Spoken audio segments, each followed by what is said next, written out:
Bitcoin hoje tem um dia não muito positivo para os mercados, todos estão caindo, o S&P 500 está vindo com mais violência por conta do payroll que saiu. Então a gente vai ver se os dados foram realmente muito negativos e o que isso afeta daqui para frente, já que outubro tende a ser um mês positivo para o Bitcoin exclusivamente. Então, bem-vindo ao canal Investidor Modesto, quero o seu like, é muito importante para mim, então já me adianta aí, beleza? Olha só, o que nós temos? Hoje o Bitcoin está caindo 2.500% e incrivelmente o S&P 500 também cai 2,5%.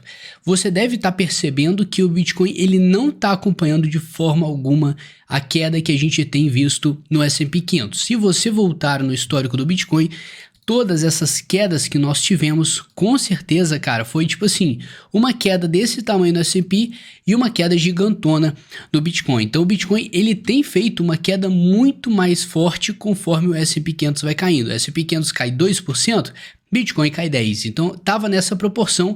Incrivelmente nesse momento a gente está tendo uma assimetria nessa queda, já que está ficando pau a pau. Então qual que é o efeito disso? Cara, a gente pode ter chegado sim no fundo do mercado. Eu acredito que esse momento que a gente está presenciando o mercado dias e dias, nesse ponto aqui não faz sentido ter uma distribuição. Faz mais sentido a gente ter uma acumulação, um processo acumulativo aqui dentro desse volume massivo que a gente não para de olhar.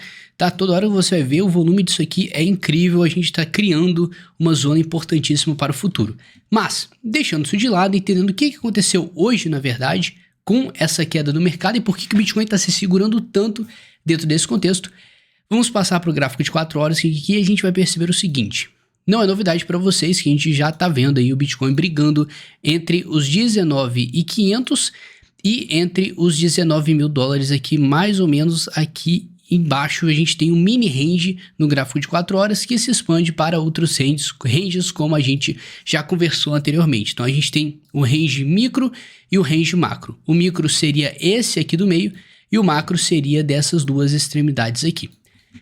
Beleza. O que aconteceu com essa recente alta que a gente teve do Bitcoin batendo ali os 20.200? Nós buscamos um suporte e rompemos uma resistência e a gente parou na outra. O que pode estar acontecendo? Com essa queda limitada do Bitcoin, como ainda é sexta-feira, a gente ainda vai passar a jogar toda essa tensão para terça-feira, visto, tá? Que segunda-feira é feriado dos Estados Unidos, para avisar logo, então não vai ter essa correlação dos mercados, possivelmente o mercado vai ter um volume bem baixo, assim como o sábado, tá? Que é muito normal. Agora, tranquilo, quando a gente teve esse rompimento aqui, é normal de se esperar que o mercado ele faça um certo, uma confirmação de rompimento, como a gente sempre fala. Então, nesse fato que o Bitcoin está caindo a mesma proporção que o S&P 500 e o Bitcoin parou justamente aqui, que seria o topo desse range lateral que a gente tem no micro aqui, cara, isso aqui pode ser, tá? Se permitir até terça-feira ser uma confirmação de um rompimento. O que acontece? Ele está deixando nesse exato momento, não estou afirmando, tá? Ele pode estar deixando nesse exato momento esse range lateral que você está vendo em azul, rompendo, confirmando em cima e partindo para o próximo nível, que seria a próxima resistência. Aí sim, esse range iria, se abrir. Se abrindo, a gente começa a criar mais possibilidades do mercado visitar as zonas dos 20.200 e visitar a zona dos 18.600 dólares. Então nós temos aí uma expansão se o mercado conseguir se segurar. Mas como a gente vai ter, vamos lá, sábado, domingo, segunda, como dias bem baixos de volume, você pode esperar rompimentos falsos e armadilhas. Hoje a gente teve simplesmente, pela saída do payroll, que a gente já vai ver, a gente teve uma busca por liquidez. Então essa queda, tudo isso aí a gente teve uma adição em todo esse nível de liquidação que a gente está tendo no mercado, pessoas perdendo dinheiro, sendo liquidadas, sendo estopadas. Então isso aqui bateu um certo volume alto de liquidação nas últimas horas, assim que o mercado deu uma queda logo pela manhã, 9h30, quando saiu o payroll. E cara, o que saiu nesse payroll que afetou tanto o mercado, o S&P, para cair 2,8%, 2,8% até o momento e parar justamente no nosso suporte lá de trás. No gráfico de uma hora aqui, diário, nós temos o seguinte, olha só onde bateu o preço nesse exato momento, bateu no suporte que a gente está acostumado a ver aqui. Olha só, então, a gente precisa entender nesse momento que o mercado, pelo fato dele estar se segurando em dois suportes, tanto no S&P quanto no Bitcoin, pode ser um sinal sim de força do mercado, mas eu lembro, cara, a gente vai jogar essa bola para terça-feira, que é quando o mercado vai voltar a ter volume mesmo, mas nada impede a gente entender o que aconteceu com esse payroll e porque a situação aqui não é muito otimista. Vamos lá.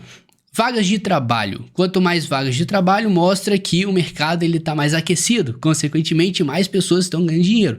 Consequentemente, a inflação tende a aumentar. Tá? Então, isso aqui não é um dado positivo para quem espera uma queda da inflação e, finalmente, o Fed tendo resultados positivos do que eles estão fazendo. Estão aumentando juros, a inflação tem que cair. E não está acontecendo isso, tá? A gente está tendo exatamente o contrário.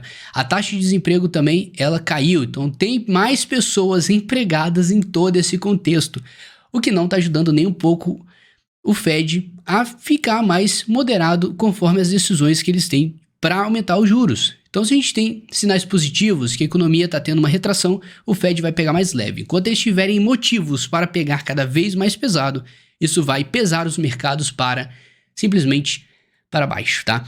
E além disso, hoje a gente teve uma divulgação do Fed também. Toda essa semana a gente teve várias reuniões do Fed. Só que hoje a gente teve mais uma pessoa falando que mais altas de juros precisamos para controlar a inflação. Então, cara, ontem teve a mesma história. Eles não querem falar nada demais, só falando o óbvio, mas isso aqui com certeza pesa em todo o discurso, pesa em todos os mercados, porque isso aqui não é nem um pouco uma frase para deixar todo mundo tranquilo. Isso aqui é só o óbvio, e o óbvio, na maioria das vezes, quando a gente se trata de mercado e juros, acaba pesando pro lado da queda, tá?